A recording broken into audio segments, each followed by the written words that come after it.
Jadi masalahnya adalah, coba ceritakan. Aduh, ini gue malas lagi nih cerita lagi nih. Jadi intinya rambut gue kebakar. Jadi waktu dicatok bagian yang udah kena hairspray itu berasap langsung. Iya. Dia itu kayak rambut ikal tapi nggak ikal, lurus juga nggak lurus gitu. Jadi kayak kesetrika gitu ya. Iya. Nah nih, jadi ini kalau disisir itu nyangkut. Sangat. No. Nah. Ini kalaupun pakai conditioner, pakai apa, balik gini lagi mas. Nggak bisa.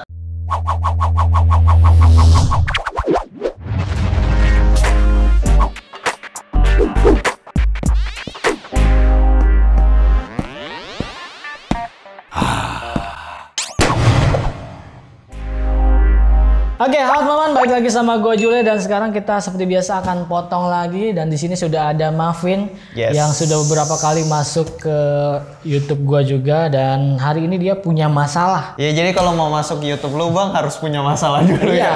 Supaya yang lain teredukasi biar nggak punya masalah yang sama. Jadi masalahnya adalah, coba ceritakan. Aduh, ini gue malas lagi nih cerita lagi nih. Jadi intinya rambut gue kebakar. Rambut dia kebakar karena catokan. Karena catokan. Jadi posisinya itu gue udah styling, gue udah pakai hairspray gitu. Terus tiba-tiba gue ketemu makeup artist waktu gue mau pinjam catokan. Jadi bagian belakang gue itu mau syuting ya? Yes, jadi gue mau betulin belakang gue pakai catokan. Terus dia kayak, ya udah gue yang bantu. Akhirnya dia ya memaksa dengan secara halus. Akhirnya dia ngerjain tuh dicatok. Gue percayalah gitu. Jadi lu udah styling? Udah styling, gue udah selesai. Lagi, ya? Dia stylingin lagi, dia rapiin lagi. Tapi pada lihat prosesnya sebetulnya kayak dirombak awal lagi, dia sisirin gitu loh, ditarik semua kayak gitu. Jadi waktu dicatok bagian yang udah kena hairspray itu berasap langsung. Iya. Terus gue yang langsung kayak harus panik, harus apa nih gue, orang udah terjadi kayak gitu. Nah yang gue kesel itu gue pikir tuh kayak gue pulang ke rumah, gue kasih conditioner dan lain-lain lah, perawatan kayak gitu, bakalan balik lah kayak gitu. Waktu gue lakuin, waduh, tidak balik. Jadi mungkin teman-teman belum tahu ya, coba deketin deh. Nah, jadi bagian-bagian yang kebakarnya tuh, dia itu kayak rambut ikal tapi nggak ikal, lurus juga nggak lurus gitu. Jadi kayak kesetrika gitu ya. Iya. Nah, nih. Jadi ini kalau disisir itu nyangkut. Sangat. No. Nah.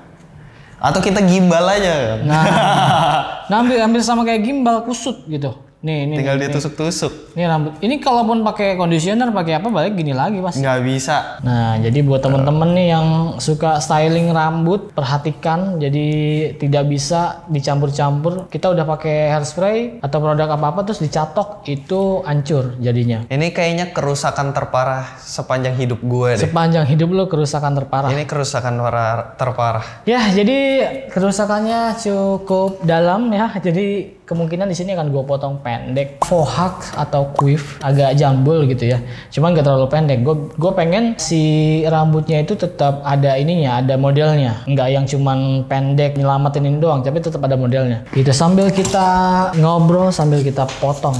Jadi buat temen-temen di luar sana gitu ya yang belum tahu, kalau kalian suka lihat artis atau yang bekerja di bidang hiburan gitu ya, entertainment, yang kita tahu mereka rambutnya bagus, kok bisa sih rambut begitu? Itu di belakang layar seribet itu untuk penataannya. Dia pakai makeup artist, pakai hairstylist, dan rambut-rambut kayak gini rusak karena styling itu sering terjadi di industri ini. Kayak mungkin K-pop, Korea segala macam itu rambutnya gue rasa nggak sehat itu mereka. Nggak sehat. Hancur itu. Cuman ya gitu. Treatmentnya juga banyak sih kan. Iya, treatmentnya banyak. Misalnya kayak BTS gitu ya. Oh rambutnya bagus kan. Foto. Set. Kayaknya kalau gue pegang itu keset tuh. Banyak ini tuh. Di perm juga.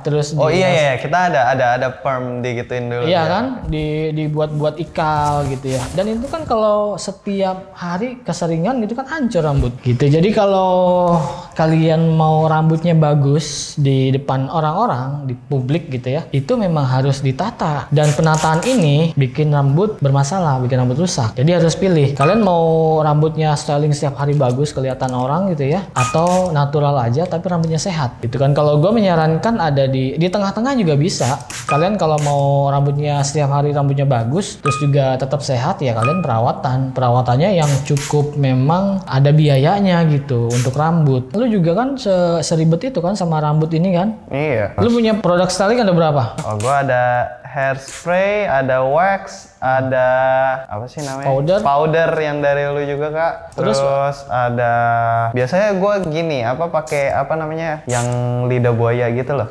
Oh iya. Biasa kalau mau wet gitu loh. Iya, mau agak basah gitu pakai gituan. Kayak gituan. Udah sih itu sih. Tapi gara-gara ini gue jadi kayak ngulik hair treatment gitu loh. Kayak nyari tahu. Pokoknya gue mau nyelamatin rambut gue gimana caranya kayak gini. Rupanya semua itu tidak ada gunanya. Semua itu tidak ada gunanya kalau rambutnya sudah rusak. Jadi sebelum kita rusak, kita jaga. Yang gue pengen tuh kita tuh aware sama rambut itu sebelum kita rusak. Sama kayak gue juga salah satu yang dulu sering diwarnain. Ya sekarang rambut gue hancur. Untuk balikinnya tidak secepat itu. Ini gue kalang kabut banget nih waktu gue tahu ini nggak bisa diselamat ini. Wah, bingung banget. Berarti gue menyadari rambut itu sepenting itu loh. Nah, awalnya gue kayak yang ya udah nanti kalau rusak potong aja ujungnya. Iya. Kali ini memang benar-benar gak bisa ujungnya. Sampai dalam soalnya. Iya. Soalnya kalau catok kan dia dari dalam dulu. Oh iya. Jadi dia kena tuh. Nah kebetulan hairspray itu gue nggak kena sampai akar. Jadi pelajaran buat kalian juga, jangan berikan rambut kalian kepada orang yang tidak bisa dipercaya. Nah makanya gue kalau ganti model rambut gue ke Bang Jule. Kalau rapi-rapiin aja gitu. Iya, rapi-rapiin aja. Nah, kalau dikit, udahlah ditahan dulu deh. Nah, itu salah satu ini juga sih, kayak ketika kita menggampangkan, adalah di sini masa nggak bisa sih, pasti bisa. Nah, kita nggak tahu tuh, dia tuh tahu masalah kita apa enggak tuh. Jadi asal hajar-hajar aja. Nah, ada orang yang bilang katanya, kalau lu gunting rambut gunting rambut sama orang yang baru, belum tentu orang itu tahu bentuk kepala lu sama muka lo. Itu bener gak sih? Jadi ada hitungannya? Iya. Gua nih kalau ketemu customer baru nih ke gua itu ngeraba dulu. Gua nggak akan potong yang terlalu aneh kalau gua tidak cukup yakin. Misalnya ada customer baru, gua akan lebih banyak ngobrol, akan lebih banyak menganalisa si bentuk kepalanya, terus jenis rambutnya. Nah, ketika gua sudah tahu, terus customer itu jadi langganan, nah itu baru sudah enak. Potong gimana? Rambut lu kesini nih arahnya. Kalau mau potong gini cocok nggak? Gue lebih bisa banyak bermanuver tentang model rambutnya karena gue sudah tahu gitu. Jadi makanya penting banget kalau kita berlangganan sama satu tukang cukur aja. Karena makin sering makin dipelajarin bentuk kepala lu. Iya, betul. Iya sih, secara logik benar sih gitu sih, iya.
Oke teman-teman, jadi kurang lebih begini hasilnya dari yang tadi mulet segala macam panjang dan gue bikin pendek dulu supaya rambut-rambut yang rusaknya itu hilang. Dan gue rasa yang paling aman tuh potongannya kayak gini. Ini namanya itu, kalau dari pola potongan itu gue bikin faux hawk. Cuman untuk ke styling karena depannya gue bikin miring dan agak jatuh gini, itu bisa dibilang apa ya, side faux hawk atau enggak side quiff. Jadi ada miringnya, ada ke sampingnya. Jadi menurut lu gimana, Marvin? Potongan yang sekarang? Gue sih, jadi ini udah lama banget gak potong pendek ya. Jadi gue waktu potong pendek langsung gue tadi juga sempat ngomong kan, bilang katanya lebih kelihatan fresh banget. Karena kemarin kayak panjang. Iya, panjang terus. Sekarang udah tahun dulu aja Pak, tublok tahun dulu kan? Yes, tublok. Pokoknya nggak pernah sependek ini, jadi gue juga kayak ngerasa bawa suasana baru. Jadinya gue happy banget sih, apalagi tadi rambut-rambut yang rusaknya sudah bye-bye gitu. Ya kemungkinan rencana lu tahun 2002 mungkin akan rambut pendek atau gimana? Kita lihat kali ya, kita harus nyoba sesuatu yang baru. Nah, oke, teman-teman. Jadi kesimpulannya adalah buat kalian yang pengen rambutnya bagus segala macam itu harus ada pengorbanan. Pengorbanan yang di sini adalah yang dialami adalah rambutnya udah pasti rusak gitu ya. Dan kalau tidak mau rusak, kalian harus effort untuk perawatan. Jadi tidak ada rambut yang bagus tanpa ada effort macam-macam, tanpa ada usaha, itu tidak ada. Semua rambut yang bagus di artis segala macam itu sudah seribet itu, dan mereka itu penataannya memang di belakang layar itu udah punya makeup artist harus kali sendiri. Jadi banyak yang dikorbankan di luar itu. Jadi buat teman-teman yang pengen cukur sama gua, langsung aja booking di Hejo Men Salon atau di Hana Studio. Caranya gimana? Caranya langsung aja dicek di Instagram gua @hejo, semuanya ada di deskripsi, kalian cek di sana. Dan buat kalian yang pengen lihat konten-kontennya Marvin di Reels, Instagram, TikTok segala macam, ada di deskripsi juga. Silahkan follow di sana aja. Dan sampai jumpa di video selanjutnya. Gua Jule dan juga Marvin. Jangan lupa sisiran.